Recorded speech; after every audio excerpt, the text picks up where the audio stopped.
Bəzi bəylərimiz deyir ki, ətir bizdə yaxşı qalmır. O bəzi bəylərdən bir də mənəm. Siqaret istifadə edirəm. Göstərdim burada videoda qısa şəkildə ki, spon falan getməyək. Bəli, tütün ətiri öldürür.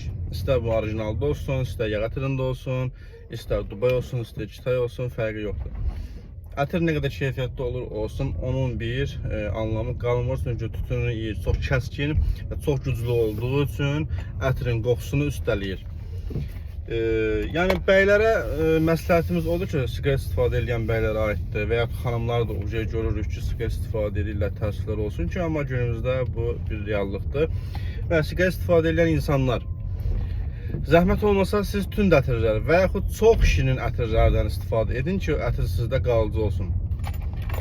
Yoxsa sizdə o ətirlər qalmayacaq. Yanından boş-boşuna istəyir orijinal 500 manat alın, istəyirsiniz 1 milyon alın, onun heç bir sizə faydası olmayacaq. Ona görə siz tünd qoxulardan və çox şirin qoxulardan istifadə etməlisiniz. Bəzi insanlar deyir ki, biz siqaret istifadə etsək də bizim tünd qoxulara qarşı həssasiyyətimiz var.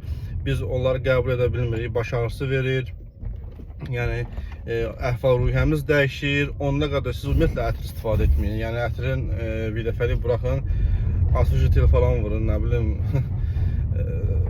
nə istəyirsiniz vurun da, yəni sizin başqa yolunuz yoxdur. Yəni ancaq tünd və ya çox şirin ətirlərdən.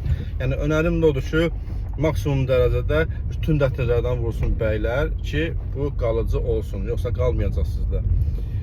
Bu günümüzdə də yəni yazsaz internetə falan, o burada mən dediklərim çıxacaq. Yəni hər bir şey var. Heç ona inananlar varsa mənə araşdırmaya ehtiyac yoxdur. İnanmayanlar varsa gedib araşdıra bilərlər ki, bu belədir.